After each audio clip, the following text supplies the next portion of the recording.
సంవత్సరాల తరబడి ఎన్ని మందులు వాడినా మీ మోకాల నొప్పులు తగ్గట్లేదా? ప్రాణ పెయిన్ క్లినిక్ లో అత్యాధునిక చికిత్స. బాసర త్రిబులైట్ పోయిన అమ్మాయి మళ్ళీ ఇంటికి రావాలంటే తోనే వస్తుంది తప్ప అమ్మాయి తర్వాత జాబ్ తెచ్చుకోను మంచి పొజిషన్ లో ఉండి ఇప్పుడు రావడం లేదు. నమస్తే, welcome to Suman TV. Nizamabad జిల్లాలో దారుణం చోటు చేసుకుంది. బాసర త్రిబుల్ ఐటీలో ఇప్పటి వరకు చాలా రకాలైనటువంటి ఇన్సిడెంట్స్ జరుగుతూ ఉన్నాయి. ఈ ఇన్సిడెంట్స్ ని తట్టుకోలేని పరిస్థితుల్లో లకు పాల్పడుతూ ఉన్నారు అక్కడి స్టూడెంట్స్. సో నిన్న కూడా ఒక ఇన్సిడెంట్ జరిగింది. ఆర్మూర్లో ఉన్నాము. ఆర్మూర్లోని పెర్కిట్లో నివాసం ఉంటున్నటువంటి రవీందర్ ఉజ్వలకి సంబంధించిన పాపనే ఈ స్వాతిప్రియ. సో స్వాతిప్రియకి అసలు ఏమైంది అని చెప్పేసి చాలా మంది అనుకుంటుండొచ్చు. ఏదైతే బాసర త్రిబుల్ ఐటీలో చాలా వరకు కూడా కొన్ని తప్పిదాలు అనేవి మనకు కనిపిస్తూ ఉన్నాయి. సో స్వాతిప్రియకి సీనియర్స్ ర్యాగింగ్ చేయడమా లేకపోతే ఒక ఇన్ఫర్మేషన్ అయితే రావడం జరిగింది. సో నైట్ టైంలో నాకు కాల్ చేసి మాట్లాడాలా అని చెప్పేసి వేధింపులు అవన్నీ తాళలేకనే స్వాతిప్రియ ఆ రోజు కొంచెం చనిపోయింది అనేది మనకు ఒక ఇన్ఫర్మేషన్ అయితే రావడం జరిగింది. సో మనము ఈ పెర్కిట్కి అయితే రావడం జరిగింది. సో వాళ్ళ ఇంటికి అయితే వచ్చినాం. సో ఎవరైతే రవీందర్ ఉజ్వల 15 సంవత్సరాల క్రితం కామారెడ్డి లింగంపేట నుంచి ఇక్కడికి రావడం జరిగింది. ఇక్కడ స్థిర నివాసం కూడా చేసుకొని ఇక్కడ చాలా మంచి బిజినెస్ అయితే చేస్తూ ఉన్నారు. వాళ్ళ మదర్ ఎవరైతే ఉన్నారో ఉజ్వల, తను ఒక శారీ సెంటర్ అయితే పెట్టుకోవడం జరిగింది. రవీందర్ కూడా ఆక్సిజన్ కి సంబంధించి డిస్ట్రిబ్యూషన్ అనేది రవీందర్ చేస్తుండే అనేది తెలుస్తూ ఉంది. సో వాళ్ళ ఇంటికి వచ్చినాము. ఇక్కడికి వచ్చిన తర్వాత యాక్చువల్లీ స్వాతిప్రియకి సంబంధించిన ఇక్కడ వస్తుంది అని చెప్పేసి చాలా మంది అనుకున్నారు. కాకపోతే వాళ్ళ స్వగ్రామైనటువంటి లింగంపేటకి అయితే అక్కడికి పంపించడం జరిగింది. సో అసలు ఏం జరిగింది అనేది చాలా పెద్ద బిగ్ క్వశ్చన్ మార్క్ ఏర్పడుతూ ఉంది. సో ఇక్కడ ఎవరైతే కొంతమంది రెంటర్స్ ఉన్నారో వాళ్ళ ఒపీనియన్ తీసుకుందాం. అదేవిధంగా విద్యార్థి సంఘాల నాయకులు, సో ఎవరైతే ఏబీవీపీకి సంబంధించిన విద్యార్థి సంఘాల నాయకులు ఈ ఇన్సిడెంట్ తెలుసుకున్న తర్వాత అక్కడికి వెళ్ళి అసలు ఏం జరిగిందని చెప్పేసి అడిగే ప్రయత్నంలో ఆ గేట్ దాటనీయలేరంటే ఒకసారి నమ్మండి.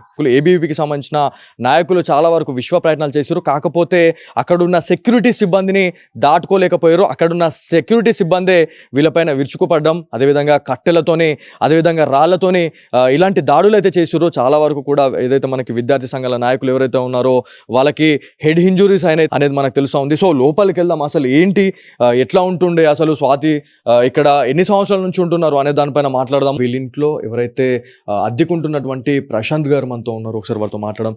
సార్ మీరు చెప్పండి, అసలు స్వాతి ప్రియని మీరు కడసారిగా ఎప్పుడు చూడడం జరిగింది? అసలు దివాళీకి వచ్చింది, బాగానే ఉంది, యాక్టివ్గానే ఉంది.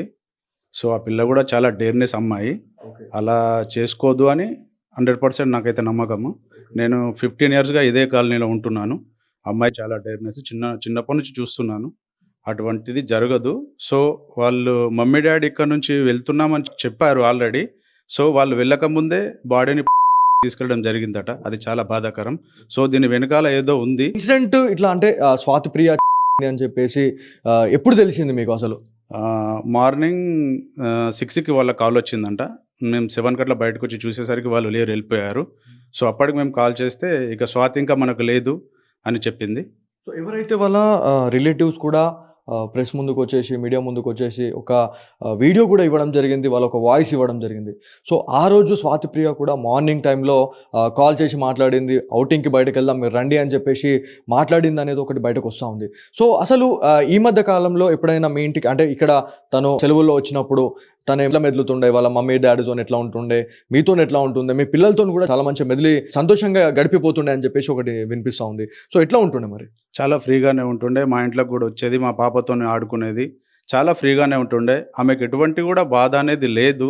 సో ఏదో జరిగింది, దాని వెనకాల ఏదో కారణం ఖచ్చితంగా ఉండే ఉంది. ఇప్పుడు అంత్యక్రియలు ఎక్కడ చేస్తున్నారు అనేది చాలా పెద్ద క్వశ్చన్ ఉంది. సో ఎక్కడ అంటే ఇక్కడ రావడం జరిగిందా లేకపోతే ఎక్కడ తీసుకెళ్తా ఉన్నారు? అక్కడ నుండి పోస్ట్ మార్టం అయిన తర్వాత వాళ్ళ సొంతూరుకి కామారెడ్డి లింగంపేటకి తీసుకెళ్ళడం జరిగింది. అంతా కూడా ఇది ఒక పక్క ప్లాన్తోని స్వాతిప్రియని అయితే స్వాతిప్రియ గురించి మాట్లాడుకుంటే చాలా ఏళ్ళుగా మేము చూస్తున్నాం, దాదాపు 15 సంవత్సరాలుగా మేము చూస్తున్నాము స్వాతిప్రియ. ఒకవేళ ఇట్లాంటి ఏమైనా సిచ్యువేషన్ వచ్చినా కూడా తను ఎదుర్కొనే సత్తా అయితే స్వాతిప్రియకు ఉంది. కాకపోతే ఏదో వాంటెడ్లీ చేసిరు అనేది మనకు క్లియర్గా తెలుస్తుంది. సో ఇక్కడ ఆర్మూర్కి వచ్చిన తర్వాత మనం పెర్కిట్కి వచ్చినాం. పెర్కిట్లో చాలా వరకు కూడా చాలా మందితో మాట్లాడినాం. బాసర త్రిబుల్ ఐటీకి సంబంధించి మాట్లాడుకుంటే ఇప్పటికే 27 మంది ఆత్మహత్య చేసుకుంటున్నారు. అంటే దీని వెనుక ఎంతమంది అరాచకాలు, ఎంతమంది టార్చర్ ఉండుంటే చేసుకొని చచ్చిపోవడం అనేది ఖచ్చితంగా మనము అడగాల్సిన అవసరం ఎంతైనా ఉంది. సో ఎవరైతే నిన్న ఏబీవీపీ నాయకులు కూడా అక్కడ స్వాతి తర్వాత ఆ ఇన్సిడెంట్ తెలుసుకున్న తర్వాత విద్యార్థి సంఘ నాయకులు అక్కడికి వెళ్ళి అసలు ఏమైంది అని చెప్పేసి మాట్లాడదామంటే కూడా వాళ్ళని లోపలికి ఎంట్రీ ఇవ్వలే.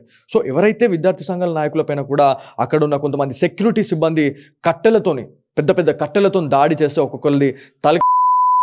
సో ఒక్కసారి ఆలోచించండి, అంటే ఏం జరిగింది అంటే తప్పు లేకపోతే ఖచ్చితంగా వాళ్ళకి ఎక్స్క్యూజ్ అనేది ఉంటుండే, పోయి మాట్లాడడానికి మీరు పర్మిషన్ ఇస్తుండే. అంటే తప్పు జరిగింది కాబట్టి వాళ్ళకి పర్మిషన్ ఇవ్వలేదు. ఎవరైతే విద్యార్థి సంఘాల నాయకులు ఏబీవీపీకి సంబంధించిన నాయకులను అయితే తీవ్ర స్థాయిలో వాళ్ళని కొట్టడం జరిగింది, చాలా వరకు ఇంజూర్ కూడా అయినారు. సో ఎవరైతే కొంతమంది విద్యార్థి సంఘాల నాయకులు అయితే ఉన్నారో, ఏబీవీపీ నాయకులు ఉన్నారు, వాళ్ళతో ఒకసారి మాట్లాడే ప్రయత్నం. ఇప్పటికే 27 మంది ఆత్మహత్య చేసుకుంటే మీరు చెప్పండి శశి, అసలు నిన్న జరిగిన ఇన్సిడెంట్లో మీరు ఒక కీలక పాత్ర పోషించారు. అక్కడ ఉన్న విద్యార్థి సంఘాలతో ఎవరైతే మీ నాయకులు ఎవరైతే ఉన్నారో వాళ్ళతోనే మీరు కూడా ఉండడం జరిగింది. చాలా వరకు చాలా మీడియాలలో కూడా మీరు మాట్లాడడం జరిగింది. అసలు ఏమైంది ఈ బాసర త్రిబుల్ ఐటీలో 27 జరగడానికి గల కారణం ఏంటి? అసలు ఏం జరుగుతుంది అసలు త్రిబుల్ ఐటీలో? చదువుల తల్లి సరస్వతికి నిలయమైన బాసర త్రిబుల్ ఐటీలో చదువు నేర్పాల్సిన అక్కడ ఉన్నటువంటి ఫ్యాకల్టీ, అక్కడ ఉన్నటువంటి లేడీ వార్డెన్స్, భవానీ అనే వార్డెను, అదేవిధంగా లేడీ వార్డెన్స్, దీంతో సహా అక్కడ ఉన్నటువంటి సిఎస్ఓ రాకేష్ గారు, అదేవిధంగా సెక్యూరిటీ, అక్కడ ఉన్నటువంటి వీసీ, వీళ్ళందరి కారణంగా అక్కడ ఉన్నటువంటి విద్యార్థులు ఇబ్బందులు పడుతున్నారు, లైంగిక వేధింపులకు గురైతా ఉన్నారు. ఇవన్నీ చేయడం వల్ల వారు ఆత్మహత్య చేసుకుంటున్నారు.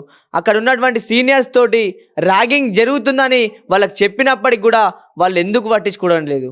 ఒక విద్యార్థినిలు 10th పాస్ అయ్యి 10/10 తెచ్చుకొని ఈరోజు సీట్ సంపాదించుకుంటే అక్కడికి వెళ్ళిన తర్వాత వాళ్ళ చదువు పోయి వాళ్ళ ఏం జరుగుతూ ఉన్నది? అక్కడ బాసర త్రిబుల్ ఐటీకి పోయిన అమ్మాయి మళ్ళీ ఇంటికి రావాలంటే తోనే వస్తుంది తప్ప అమ్మాయి తర్వాత జాబ్ తెచ్చుకోను మంచి పొజిషన్లో ఉండి ఇప్పుడు రావడం లేదు.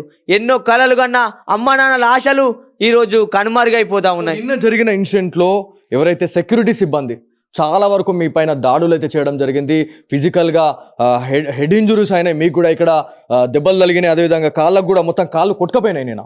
సో ఎవరైతే విద్యార్థుల పక్షాన వెళ్ళి మాట్లాడే నాయకులను కూడా వాళ్ళు చితకబారడం జరిగింది. సో ఇదంతా కూడా సెక్యూరిటీకి ఆపే అవకాశం ఉంటుంది, కాకపోతే కొట్టే అధికారం అయితే లేదు. సో దీని గురించి మీరు ప్రశ్నించారా లేదా? ఖచ్చితంగా ప్రశ్నించడం.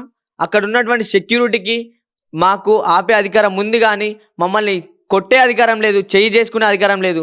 అక్కడ ఉన్న సెక్యూరిటీ ప్రీ ప్లానింగ్ తోటి, అక్కడ ఉన్నటువంటి సిఎస్ఓ గారు రాకేష్ గారు ప్రీ ప్లానింగ్ తోటి మమ్మల్ని ఇష్టం ఉన్నట్టు కొట్టండి, వీళ్ళు మళ్ళీ రావద్దు అనే ఉద్దేశంతో అక్కడ ఇనుప రాళ్లను కట్టెలను పెట్టి మాతోని సెక్యూరిటీ గార్డులతోని ఇష్టం వచ్చినట్టుగా క్రూరంగా నెత్తిల మీద తలలు వల్ల కొట్టడం, ఎడ్డు పైన కొట్టడం, ఇష్టం ఉన్నట్టు కాళ్ళ పైన కొట్టడం, ఇష్టం ఉన్నట్టు ఈడ్చుకుంటూ వెళ్తే ఈపులకు మొత్తం కూడా అక్కడ ఉన్నటువంటి పోలీసులు చూస్తున్నారే తప్ప ఎక్కడ కూడా ఆపండి అని ఒక్కసారి కూడా అనలేదు. మీడియా చూస్తుంది, ఆ పోలీసులు చూస్తున్నారు, అంతా నడుస్తున్నప్పటికీ అక్కడ పోలీసులు ఎందుకు ఆపుతలేరు? మేము లోపలికి వెళ్ళి విద్యార్థులకు న్యాయం జరగాల, తల్లిదండ్రులకు న్యాయం జరగాల, ఆ విద్యార్థికి ఏమైంది, అసలైన విషయం ఏంది అని అడగడానికి లోపలికి వెళ్తే మమ్మల్ని ఆపుతున్నారే తప్ప మీరు మాత్రం మరి ఇలాంటి కొట్టినప్పుడు విద్యార్థి నాయకులను కొట్టినప్పుడు ఎందుకు ఆపడం లేదని ఏబీపీ ప్రశ్నిస్తా ఉంది. సో చాలా వరకు కూడా ఏదైతే సిఎస్ఓ అధికారి అయినటువంటి అతను ఎవరైతే ఉన్నారో దీంట్లో క్రూషల్ రోల్ అనేది ప్లే చేసిండు అని చెప్పి తెలుస్తూ ఉంది. సో ఒక జరిగిన తర్వాత వాళ్ళ బంధువులు ఎవరైతే వాళ్ళ సంబంధిత తల్లిదండ్రులు వచ్చే వరకు జరపడానికి అథారిటీనే లేదు ఎవరికి. సో అప్పటి వరకు ఎవరైతే వీళ్ళ తల్లిదండ్రులు అక్కడికి వెళ్ళే వరకు మొత్తం A to Z అన్ని తారుమారు చేసేసిర్రు, అంటే ఎవిడెన్స్ ఏవైతే ఉంటాయో అవన్నీ కూడా తారుమారు చేసేసిర్రు అనేది ఒకటి తెలుస్తుంది. ఇది ఎంతవరకు నిజం? ఇది 100% వాస్తవం. మేము కూడా 1 గంట నుంచి అక్కడనే 4 గంటల 5 గంటల వరకు అక్కడనే ఉన్నాం. అక్కడ పేరెంట్స్ వచ్చి లోపల కూర్చున్నప్పటికీ అక్కడ వాళ్ళ బిడ్డని వాళ్ళ కళ్ళ నిండా చూడనీయలేకపోయిన పరిస్థితి. అక్కడ ఫ్యాన్కి కుర్చీకి అందేనంత మాత్రమే అక్కడ కట్టడం జరిగింది. అంటే ఇది ముమ్మాటికి అత్తే తప్ప వీరు చేసుకున్నటువంటి కాదని ఈ సందర్భంగా ఏబీపీ తెలియదు. వరకు కూడా మనము ఆల్రెడీ మాట్లాడుకున్నాము. ప్రతి దాంట్లో కూడా ఏమని వచ్చిందంటే స్వాతిప్రియ ఏం చేసిందంటే వాళ్ళ ఎవరైతే రిలేటివ్స్కి కాల్ చేయడం జరిగింది, మీరు ఇవాళ రండి, ఇవాళ వస్తే మనం బయటకి అవుటింగ్ కూడా వెళ్దామని చెప్పేసి అన్న క్యాండిడేట్ అదే ఒక 1 అవర్లో ఒక 15-20 నిమిషాల వ్యవధిలోనే చేసుకొని చనిపోయింది అని చెప్పేసి ఒక కాల్ వచ్చింది. సో దాదాపు ఒక 4 నుంచి 5 లెటర్స్, అంటే 5 పేపర్లకు సంబంధించిన ఒక లెటర్ రాసింది స్వాతిప్రియ అని చెప్పేసి కూడా మనకు తెలుస్తూ ఉంది. కాకపోతే అసలు ఇంత టైంలో ఎట్లా చేసుకోవాలనిపించింది. అంతకు ముందు కూడా వాళ్ళ పేరెంట్స్ తోని కావచ్చు, వాళ్ళ రిలేటివ్స్ తోని తను మాట్లాడిందని చెప్పి తెలుస్తుంది. ఇది కరెక్టేనా కాదా? ఇది ఇంటి వాళ్ళతోటి సంతోషంగా అమ్మ నేను బాగున్నా, మీరు సండే రోజు రండి, మేము టూర్కి వెళ్దాం అని చెప్పిన స్వాతిప్రియ అప్పటిదప్పుడే ఏ విధంగా చేసుకుంటుంది. అక్కడ ఉన్నటువంటి ఫ్యాకల్టీ, అక్కడ ఉన్నటువంటి వీసీ గారు, అక్కడ ఉన్నటువంటి సెక్యూరిటీ, అక్కడ ఉన్నటువంటి సీనియర్స్ ఒత్తిడి వల్లనే ఆమె ఇది ఖచ్చితంగా వాళ్ళు వచ్చి దాన్ని ప్రూఫ్ చేయడం కోసం ఈరోజు ఆ అమ్మాయిని కనిపించకుండా తీసుకెళ్ళి అక్కడ కూడా పైసలు ఇచ్చి మాట్లాడిరు. కాబట్టే ఈరోజు 27 మంది విద్యార్థులు కూడా ఎప్పుడు కూడా ఇట్లనే జరుగుతున్నాయి. వాళ్ళు ఇది ఒక భారతదేశంలో త్రిబుల్ లేదన్నట్టుగా, పాకిస్తాన్లో త్రిబుల్ ఉన్నట్టుగా ప్రవర్తిస్తూ ఉన్నారు. ఆ సెక్యూరిటీల చేతుల, ఆ వీసీల చేతుల, ఆ సిఎస్ఓల చేతుల మాత్రమే ఇది నడుస్తూ ఉన్నది. వీళ్ళని వెంటనే ఈ త్రిబుల్ క్యాంపస్ బాగుపడాలంటే, మన విద్యార్థుల జీవితాలు బాగుపడాలంటే వెంటనే త్రిబుల్ క్యాంపస్లో ఉన్న వీసీని, అక్కడ ఉన్న ఫ్యాకల్టీని మొత్తం తొలగించి కొత్త ఫ్యాకల్టీని నియమించినప్పుడే విద్యార్థులకు మంచి చదువు అందుతుంది, విద్యార్థులకు బతుకులు బాగుపడతాయని ఈ సందర్భంగా చాలా వరకు కూడా ఈ ఇన్సిడెంట్ బయటకు వచ్చిన తర్వాత ప్రతిసారి కూడా ఒక జరిగిందంటే దాంట్లో ర్యాగింగ్ అనే అంశం అయితే మనకి తెర మీదకి వస్తుంది. సో ర్యాగింగ్ అనేది ఖచ్చితంగా చట్టరీత్యా అది నేరం అని చెప్పేసి కూడా చాలా కాలేజెస్లో కూడా మనకి అవేర్నెస్ కార్యక్రమాలు చేపడతా ఉన్నారు. అసలు ర్యాగింగ్ అనేది చేయొద్దు అనేది పకడ్బందీగా చెప్తా ఉన్నారు మేనేజ్మెంట్. సో అయినా కూడా ఈ ర్యాగింగ్ అనేది ఎందుకు బయటకు వస్తుంది? ఎవరైతే కొంతమంది సీనియర్స్, ఒక సీనియర్ కాల్ చేసి వాంటెడ్లీ స్వాతిప్రియకి నైట్ టైంలో కాల్ చేసి నేను మాట్లాడతాను అని చెప్పి చాలా వరకు ఒత్తిడి పెంచడం జరిగిందని చెప్పేసి తెలుస్తుంది. సో ఇది ఎంతవరకు నిజం? ఇది ర్యాగింగ్, ఈ కాల్స్ అనేది ర్యాగింగ్ అనేది 100% బాసర త్రిబుల్ ఉంది. దాన్ని ఎంకరేజ్గా చేస్తున్నటువంటి వీసీ, ఏ వీసీ వచ్చినప్పటికి కూడా ర్యాగింగ్ని ఎంకరేజ్ చేస్తూ ఈ పసి పాపల్ని 10వ తరగతి చదివిన తర్వాత ఆ త్రిబుల్ క్యాంపస్లో వచ్చిన పసి పాపల్ని ఇలా వేధిస్తూ వాళ్ళని ఆత్మకునే విధంగా వాళ్ళని మెంటల్గా డిస్టర్బెన్స్ చేస్తూ వీళ్ళే లెటర్ రాస్తూ వీళ్ళే చేసినట్టు సృష్టిస్తూ అమ్మా నాన్నలకు ఆవేదన వ్యక్తం చేస్తూ వాళ్ళ బాధను భరించలేనటువంటి స్థితిని తీసుకొస్తా ఉన్నారు. బాసర త్రిబుల్ అసలు ఏం జరుగుతుంది అని చెప్పేసి మనం చాలాసార్లు మాట్లాడుకుంటూనే ఉన్నాము. కాకపోతే ప్రతిసారి కూడా ఇది ఒక రొటీన్ స్టోరీ అయిపోతుంది. ఇవాళ అయిపోయింది, ఇక లేదో సెన్సేషనల్ న్యూస్గా అయిపోతుంది. ఒక 2-3 రోజులు ఇదంతా ఒక 2-3 రోజులే ఇదంతా హవా ఉంటుంది. దాని తర్వాత మళ్ళీ మర్చిపోతారు, అంతా యథావిదే. మళ్ళీ ఇంకొకసారి ఏమైనా జరిగిందంటే మళ్ళీ ఇట్లనే. అంటే ఇదంతా కూడా మారాల్సిన అవసరం ఎంతైనా ఉంది. తెలంగాణ రేవంత్ సర్కార్ దీనిపైన ఎందుకు చర్చించలేకపోతుంది, అసలు ఎందుకు దీనిపైన రెస్పాండ్ కాలేకపోతుంది అని చెప్పేసి చాలా మంది విద్యార్థి సంఘాల నాయకులు కూడా వాళ్ళు డిమాండ్ చేస్తూ ఉన్నారు. కాకపోతే ఇది దాదాపు 1-2 కాదు, ఇది 27th.